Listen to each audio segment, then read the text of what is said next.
मेरा नाम डॉक्टर हिमानी जैन है और मैं council on energy, environment and water के साथ काम करती हूँ। मैं मोबिलिटी टीम में फेलो और लीड हूँ। हमारा organisation council on energy, environment and water एक not for profit policy research institution है और ये सिटी गवर्नमेंट, स्टेट गवर्नमेंट और नेशनल गवर्नमेंट के साथ पॉलिसी रिसर्च पे काम करता है। तो हम लोग जो भी रिसर्च इकट्ठी करते हैं वो इन गवर्नमेंट्स के साथ रेगुलरली शेयर करते हैं ताकि जो भी नीतियां और पॉलिसीज और प्रोग्राम्स बन रहे हैं उनको और अच्छे से इम्प्लीमेंट और प्लान किया जा सके।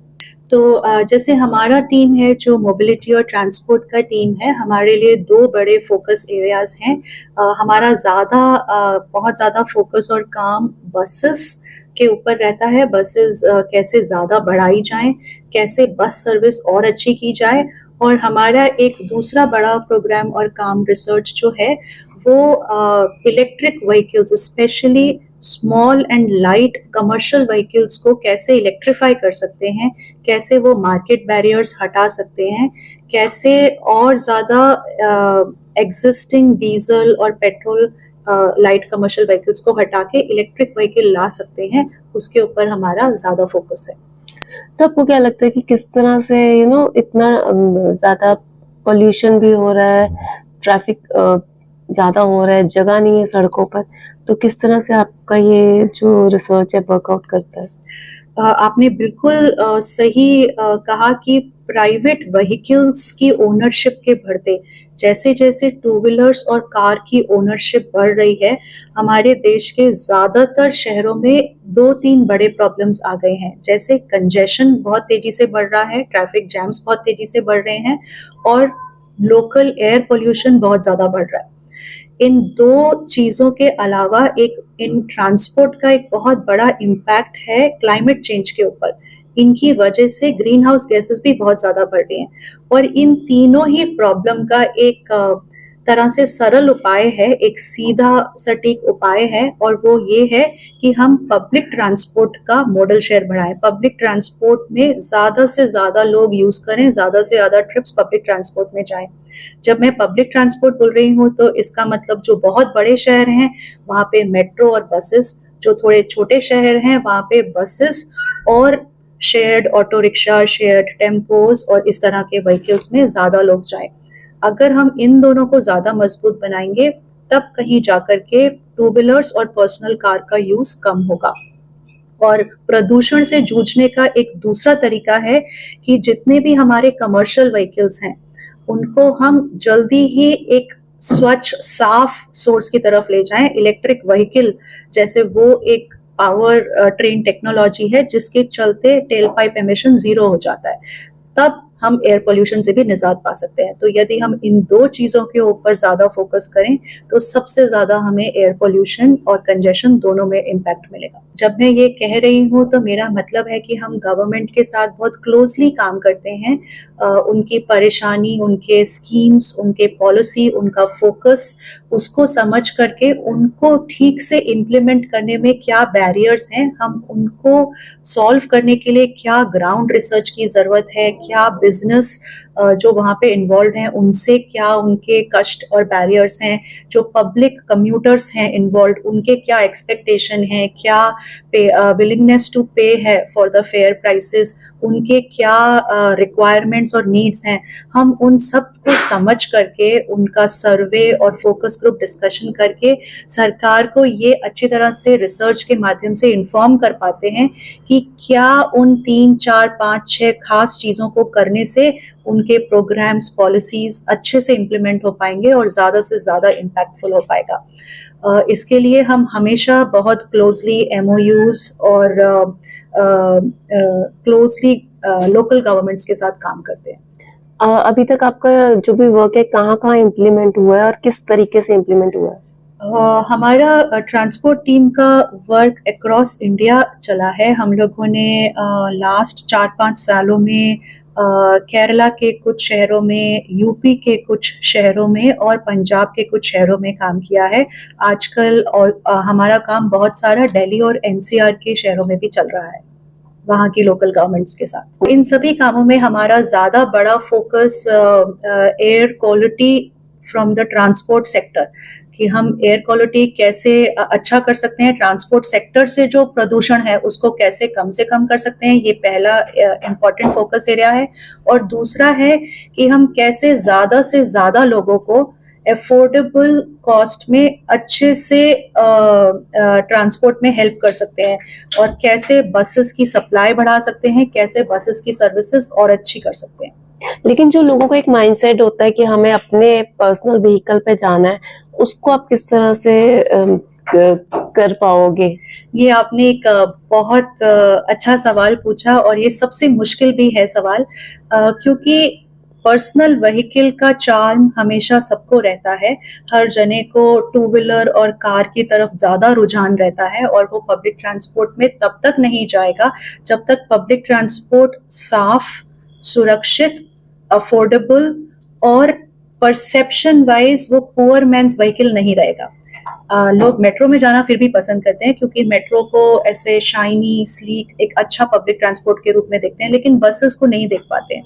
तो हमारे लिए ये एक ज़रूरी है कि हम एक कल्चरल शिफ्ट और एक सोशल नॉर्म का शिफ्ट की तरफ काम करें, जहाँ पे हम बसेस को भी उतनी ही हाई क्वालिटी में, उतनी ही साफ, सुंदर, स्वच्छ और रिलायबल, अगर आपने बोला कि 9:10 पे बस आएगी तो 9:10 से 9:12 के बीच में बस आ जाएगी। अगर उतना रिलायबल हम सिस्टम बना पाए तो लोग बसेस की तरफ भी आकर्षित होंगे और पब्लिक ट्रांसपोर्ट यूज करना शुरू करेंगे। लेकिन एक ये भी बात है कि हम भले ही कितना अच्छा पब्लिक ट्रांसपोर्ट सप्लाई करें, यदि हम प्राइवेट व्हीकल्स के यूज को रोकने की कोशिश नहीं करेंगे और उसे डिस्करेज करने की कोशिश नहीं करेंगे, तो लोग फिर भी ज्यादा से ज्यादा यूसेज टू व्हीलर और कार का करेंगे। तो कहीं ना कहीं ये जरूरी है कि पार्किंग पॉलिसीज और प्राइसिंग की जाए। ये बहुत जरूरी है कि प्राइवेट व्हीकल्स को हर तरह से बढ़ाने की नहीं, बल्कि उनका कम यूज करने की कोशिश की जाए, तभी लोगों का रुख पब्लिक ट्रांसपोर्ट की तरफ बढ़ेगा। अच्छा पब्लिक ट्रांसपोर्ट और थोड़ा सा महंगा दबा के प्राइवेट ट्रांसपोर्ट, तभी ये बैलेंस हो पाएगा। तो आपने जैसे इलेक्ट्रॉनिक व्हीकल्स की बात की, तो आपको क्या लग रहा है कि आने वाले टाइम में किस तरह से इसको देखा जाएगा? क्योंकि आज के टाइम में बहुत चलती है नो डाउट, बट वही बैटरी का इशू है उसकी, और भी बहुत से इश्यूज है, चार्जिंग का इशू है, उसको किस तरह से मैनेज कर पाएंगे? देखिए, आपका सवाल बिल्कुल सटीक है। आगे आने वाले समय में इलेक्ट्रिक व्हीकल्स बढ़ेंगे। 2-3 बड़े कारण हैं। पहला, नए मॉडल्स आ रहे हैं, नया सिस्टम और लोअर कॉस्ट में व्हीकल्स आ रहे हैं, नए नए ओईएम्स और नए कंपनीज बना रहे हैं। दूसरा, बैटरी के प्राइसेस आगे जाकर शायद और गिरेंगे, और न्यू केमिकल कॉम्पोजिशंस के बैटरीज आ जाएंगे जो ज़्यादा सेफ, क्विक, फास्ट चार्जिंग वाले होंगे। और तीसरा, लोगों के मन में जो हेजिटेशन है, क्योंकि एक ये नया टेक्नोलॉजी था, वो धीरे धीरे हेजिटेशन भी अब कम होता जाएगा। जैसे जैसे हम ज़्यादा इलेक्ट्रिक व्हीकल चलते देखेंगे, उतना ही हमारा ट्रस्ट इस टेक्नोलॉजी पे बढ़ जाएगा। और चौथा, गवर्नमेंट कॉन्टिन्यूसली चार्जिंग इंफ्रा बढ़ा रही है, कॉन्टिन्यूसली चार्जिंग इंफ्रा का में इन्वेस्टमेंट हो रहा है। उसके चलते भी electric vehicle looks like the future, और वहाँ पे और बढ़ेंगे। अच्छा, मैं बसेस ट्रांसपोर्ट की बात करती हूँ। आपने कहा कि जैसे जैसे इंक्रीज हो जाएंगे ट्रांसपोर्ट, तो थोड़ा सा सुविधा हो जाएगी, लेकिन प्रॉब्लम क्या है, यहाँ पर भी ऐसा होता है, जैसे टाइम दिया होता है एक, किस टाइम पे बस आएगी, लेकिन ड्यू टू द ट्रैफिक वो बस पहुंच ही नहीं पाती, and half an hour, 45 minutes इस तरह से डिले चलता ही चलता है। तो उसको कैसे मैनेज किया जाएगा? क्योंकि हमारे पास रोड्स तो उतनी है, तो सरकार भी उसको कैसे मैनेज कर पाएगी? आपने बिल्कुल सही सवाल पूछा। अगर हमें पब्लिक ट्रांसपोर्ट को रिलायबल बनाना है, जिस समय पे मैं चलाना चाहती हूँ, जहाँ जैसे चलाना चाहती हूँ, मैं वहाँ पे उस समय पे चला पाऊँ और लोग आराम से उसको यूज़ कर पाएँ, उसके लिए ये बहुत ज़रूरी हो जाता है कभी कभी कि आप पब्लिक ट्रांसपोर्ट को प्रायोरिटी दें। यदि आपके पास 2 लेन्स हैं तो 1 लेन आप बसेस के लिए रिजर्व करें। जैसे मेट्रो चलती है, उसको एक डेडिकेटेड एरिया मिल जाता है, राइट? उसके बीच में कोई बीच में कंजेशन नहीं आता, कोई व्हीकल नहीं फंसता। ऐसे ही जैसे कि अमृतसर ने बीआरटी प्लान किया था, बस रैपिड ट्रांसपोर्ट सिस्टम प्लान किया था। इसी तरह से डेडिकेटेड बस lens, dedicated public transport corridor होने से वो तेज और बिना रुके चलता है, उसकी रिलायबिलिटी बढ़ जाती है। बट वो कैसे बनेगी, क्योंकि सड़क तो जितना है साइज उतना ही रहेगा, वो तो इंक्रीज नहीं हो सकता। जी, तो ये एक परसेप्शन भी है और एक मिथ भी है। हमेशा हमारे पास रिसोर्सेज लिमिटेड ही होते हैं। अगर उन लिमिटेड रिसोर्सेज में ये हमारे लिए समझना सबसे इम्पॉर्टेंट है कि किस चीज़ को प्रायोरिटाइज करना है। अगर हमें प्रायोरिटी अफोर्डेबल पब्लिक ट्रांसपोर्ट को देना है या प्राइवेट व्हीकल को देना है, हमें ज़्यादा से ज़्यादा लोग और लोगों का आवागमन तय करना है कम से कम एरिया में, तो भी हमें बस को प्रायोरिटाइज करना होगा। यदि हमें कंजेशन कम करना है, व्हीकल्स रोड पे कम करने हैं, स्पीड्स बढ़ाए रखनी है, तो हमें बस को प्रायोरिटाइज करना होगा। यदि हमें लोकल एयर पोल्यूशन ठीक रखना है, कम से कम पोल्यूशन करना है, तो हमें पब्लिक ट्रांसपोर्ट यानी बसेस को बढ़ावा देना होगा। और यदि हमें ग्लोबल क्लाइमेट चेंज में कंट्रीब्यूट करना है, कम कार्बन और जीएचजी प्रोड्यूस करना है, तो भी हमें बसेस को ही इम्पोर्टेंस देना होगा। तो कुछ मैसेज देना चाहोगे गवर्नमेंट के लिए एज वेल एज पब्लिक के लिए कि वो क्या करे कि बसेस भी आपको नीट एंड क्लीन लगे मेट्रो की तरह, और गवर्नमेंट इनको इंक्रीज कर पाए ताकि सबसे छूटकर पोल्यूशन ट्रैफिक इससे छुटकारा मिल सके? आई थिंक सभी को ये क्लियर है कि अगर हम बसेस बढ़ाते हैं, ज़्यादा से ज़्यादा बसेस लाते हैं और बसेस की सर्विसेज अच्छी करते हैं, तो एक रिलायबल पब्लिक ट्रांसपोर्ट के चलते ज़्यादा से ज़्यादा लोग इसको यूज़ करने लगेंगे। इस पे इनका बिलीफ और ट्रस्ट बढ़ जाएगा क्योंकि अफोर्डेबल मोड होगा। इसके लिए लोकल गवर्नमेंट, स्टेट गवर्नमेंट से हमेशा हमारी यही अपील रहती है कि बसेस में इन्वेस्टमेंट बढ़ाएं, एक स्टेट बस प्रोग्राम के बारे में सोचें। जितने भी शहर जो 2-3 लाख से बड़े शहर हैं प्रदेश के अंदर, उन सभी में बस की प्लानिंग करें। लगभग हर लाख पॉपुलेशन के ऊपर कम से कम 40 से 60 बसों के बारे में प्लानिंग करें।